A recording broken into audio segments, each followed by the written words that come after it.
Hello, welcome back to Provoking Safety, the channel where we think, talk, and do safety with the intention of provoking it at home and in the workplace. Welcome back to the series on hazard recognition and control, and today I want to talk to you about job hazard assessment. We're going to talk about a job hazard assessment, a job hazard analysis, a job safety analysis, a job safety assessment, job hazard breakdown, task breakdown. Please just pick one. It has been called many things at many different times, different terms, they all mean the same. So just to make things easy throughout this video series, and the rest of this video series, pardon me, I'm going to refer to it as the job hazard assessment so that we keep in step with the theme of the playlist, which is, of course, hazard assessments or hazard recognition and control. Now, I'm going to do two parts. This first part right now is going to just review the theory, the principles, and the process behind the job hazard assessment. Part two is going to look at some different methods and how you can do it, or some of the different tools that you can employ to do a hazard assessment, or a job hazard assessment, pardon me. So let's roll the intro and then we'll get into it.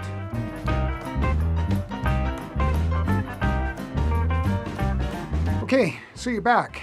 So just to keep everything clear throughout the video, I just want to review a few definitions. Number one, the job hazard assessment is a formal assessment or analysis, if you will, of the duties and tasks performed according to a worker's position, or what some might refer to as their job. The idea is to identify the potential hazards involved while performing specific tasks with the intention of reducing or eliminating the risk of injury to workers by implementing controls. Example, personal protective equipment or PPE would be a control. If the hazard assessment determines that there, say, might be a hazard where the eyes are exposed to a hazard, then one of the controls would be PPE and wearing eye protection. Okay, fairly simple in that notion. He said simple. Some other quick terms that I'm going to use. Number one is a hazard. We've covered that before, so just a quick review. It's something that has a negative effect on anyone or anything it interacts with. Could cause injury or illness to people, damage to property or assets, or of course harm to the environment. Risk is the chance or probability of the manifestation of the consequence after interaction or exposure to the hazard. An easy way to think about it is the more you do something, the more your risk might increase. Control is a method to reduce or eliminate the possibility of harm or injury. So controls help to reduce risk of hazards occurring. Easy way to think about it. Task is the basic step in a work process. An example I'm going to be using throughout the video, a janitor mopping floors or a janitor cleaning glass surfaces is some of the examples. So a task is a basic step in the work process. An example might be getting materials from the storage closet. Gathering materials, that's a task. The duty, sometimes referred to as a job, is the collection of tasks that make up one of the responsibilities of a worker's position or job. So an example of a duty might be mopping floors. An overarching duty to that, of course, is floor maintenance. A position is the formal title or classification of the culmination of a worker's responsibilities in an organization. Example, janitor is that position. The question everybody asks when they have to do something. Why do we even have to do this? Yeah, why? Why do we have to do this? Why? I've got so much work to do. Why do I have to do this? There's actually a few reasons, and let's quickly touch on them. First and foremost is compliance. Formal hazard assessments are required by most jurisdictions to be part of a health and safety program, and in many jurisdictions, they need to be done or executed before work begins.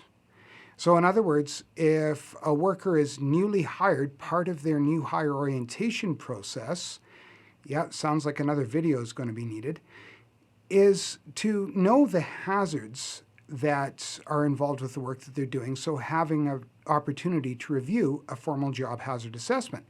Which brings me on to the next point, which is it's part of the 3 basic rights of workers in Canada. This one, of course, being the right to know the hazards associated with the work being performed or hazards involved with those job expectations and responsibilities. Another reason, it's just plain good practice and good common sense, these next 2 points. Number one is it enhances a safety culture by creating and promoting a healthy and safe workplace. And this last point is for all of you CEOs, C-suite folks, the people that are the C's, like CFO, COO, CEO, etc. You know what? It just boosts productivity. People work better and they perform better when they have some assurance of safety and security. You think about it. If you're constantly looking over your shoulder or wondering when something's going to happen, how well are you going to work? Always when we get put upon with a new process or something that we're unfamiliar with, it's, of course, we're going to ask why, and then we're going to ask, okay, how? How do I do this? So, how does this work? It's fairly simple, and it can get complex depending on your organization's needs. Okay, so how? Really 4 basic steps, and we'll expand upon each as we go along, but it's selecting the duty to be analyzed. So, and you'll see in the examples, I'm going to use the duty of mopping floors. Breaking that duty down into a sequence of steps, or we'll call them tasks, identifying the potential hazards with each task. Each task may only have one hazard, or it may have many. And then you have to look at some preventive measures, we'll call them controls, that will significantly reduce these hazards and therefore reduce the risk. And if possible, we're always going to look at eliminating the hazards and eliminating the risk by just a process of eliminating the task altogether. We'll look at that further on as we go, and we'll do a lot of talking about it in part 2. Next question. Is it hard? Is it difficult? Is it time-consuming? It looks really, really hard. It may sound difficult. It isn't really that difficult. You know what? A lot of new processes, I use the analogy of jumping into cold water. All of a sudden, it takes your breath away, but you start paddling around and it's not that bad.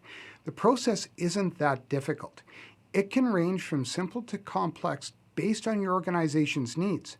You think about it, if you're a small construction company with 50 people, you can likely get this process done pretty quick. But if you're a large organization that's varied with all sorts of different things, labor, renovation, construction, sales, accounting, all sorts of different things, yes, your process might be very drawn out, might be very long, and it might be intertwined.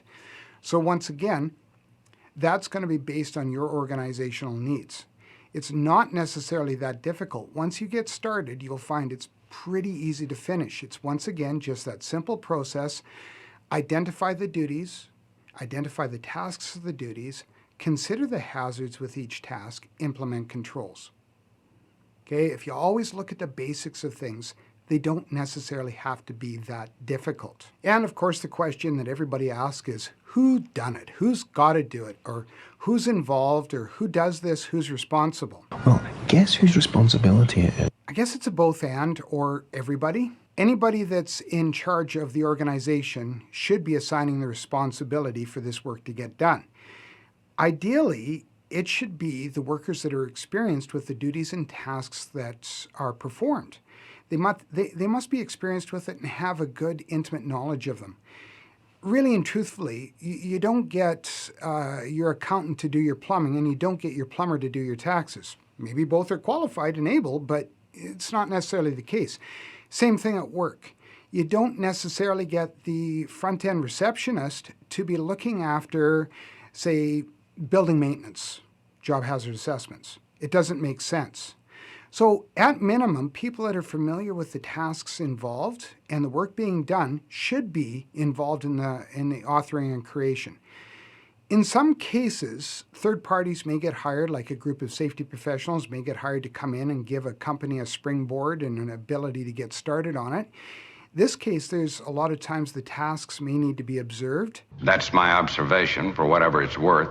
And researched during the creation. And a lot of times this is a good thing because a separate set of eyes can often spot holes in a safety program. So how it gets done is once again, of course, based on your organizational need. Now there's another step to all of this. As I've said before, management or who's in charge of the organization should be assigning work, but they also need to be endorsing the process and signing off once it's complete. There should be a place for management signature or some way to verify that management endorsed the process and endorsed the final product. The workers who are going to be performing the tasks have to review the final product or the final job hazard assessment, and there has to be some verification.